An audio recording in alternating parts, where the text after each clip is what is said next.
Australia and the US have vowed to deepen their cooperation to counter what they call China's destabilizing military activities.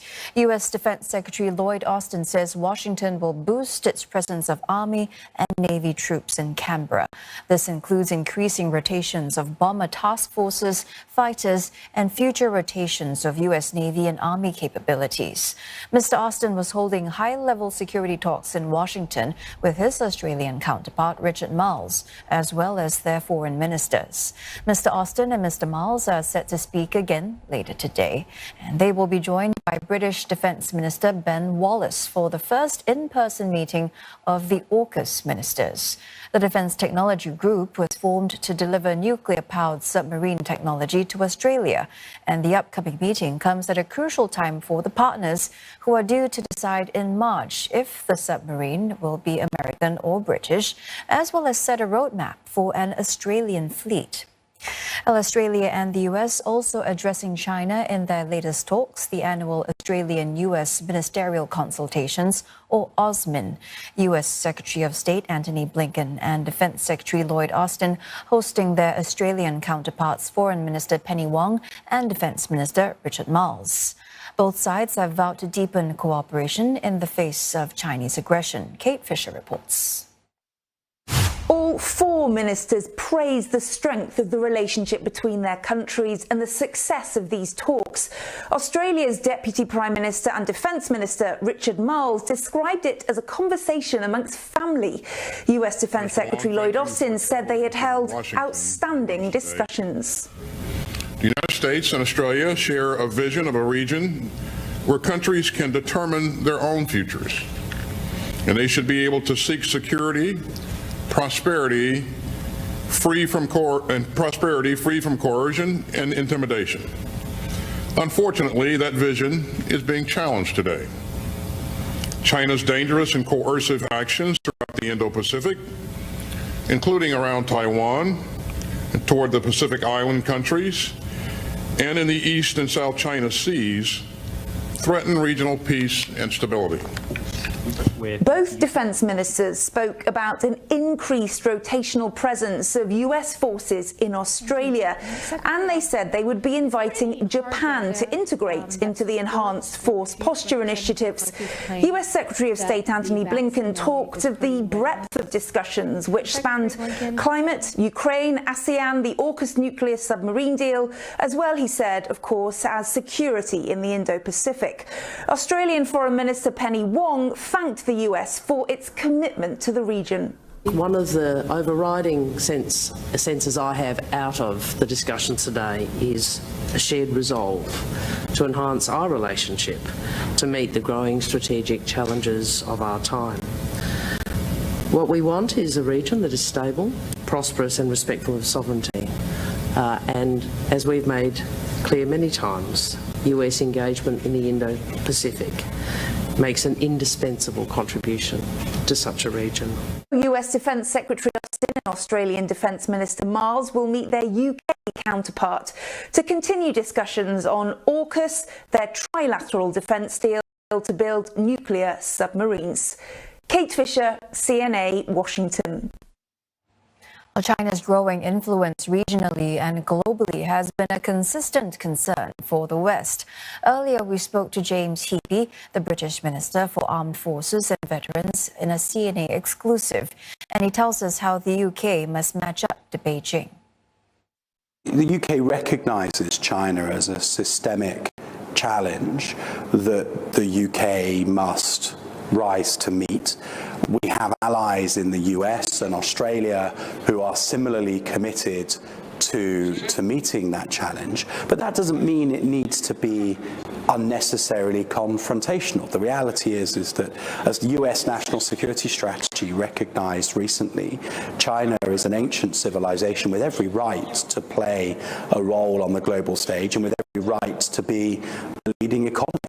The simple issue is that with that comes the responsibilities of being a leading power in the world. And I think it right that the UK and our allies seeks to hold China to that standard, seeks to work work with China on the great issues of the day, like climate change, for example, trades with China even. But when China threatens a rules-based international system, it's right that we hold them to account for that as well.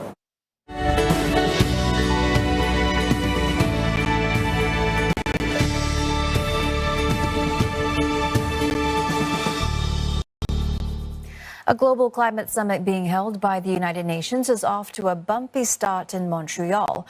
COP15, as the summit is known, is the most important gathering on biodiversity in a decade. United Nations Chief Antonio Guterres has slammed multinational corporations for turning the world's ecosystems into what he calls playthings of profit, and he's calling for an end to the destruction of nature. Nature is humanity's best friend. Without nature, we have nothing. Without nature, we are nothing. And yet, humanity seems hell-bent on destruction. We are waging war on nature. Humanity has become a weapon of mass extinction. We are treating nature like a toilet, and ultimately, we are committing suicide by proxy. The goal of COP15 is to create a Paris Agreement-style roadmap to protect enough of the world's key ecosystems and slow climate change. More than 10,000 delegates from around the world are gathering in Canada this week to broker a new global deal. Ira Spitzer has more. Planet Earth is home to a stunning range of biodiversity. Millions of animal species, natural areas almost untouched by development, a vast world beneath the oceans. But that biodiversity is under grave threat, largely as a result of human activity. Nature is declining at a really alarming rate, never seen that in history. Global wildlife populations have declined by a staggering 69% since 1970. So our relationship with nature is really dangerously unbalanced. Trying to restore that balance is the difficult task facing the thousands of delegates who convene in Montreal this week. After a 2-year delay due to COVID, the UN's Biodiversity Conference, known this year as COP15, will focus on developing a new 10-year global biodiversity framework among nearly 200 countries. In the build-up to COP15, UN officials and others have spoken about the need for a Paris-style agreement on biodiversity with clear targets and commitments at the highest level. That 2015 UN meeting in Paris also helped drive increased global awareness over the threat from climate change. More than 100 nations, including Germany, Japan, and the United Kingdom, have called for a so-called 30 by 30 pledge to be included in the new framework. One of the main focuses we're pushing for is a global agreement to agree to protect and conserve at least 30% of the world's lands and oceans by 2030. So an area-based conservation target that'll make sure that habitat for wildlife is safeguarded, as well as those natural systems that are important for preventing storms. We see that typhoons and hurricanes often cause massive damage, but if we have intact mangroves or wetlands, they help buffer from the storms. But as with the climate change agreement, getting buy-in from the world's largest economies may ultimately determine what is possible. China is chairing COP15, although it is being held in Canada due to China's COVID restrictions. The U.S., while not a full participant, will still play an important role. But the only head of state reportedly even coming to Montreal is Canadian Prime Minister Justin Trudeau.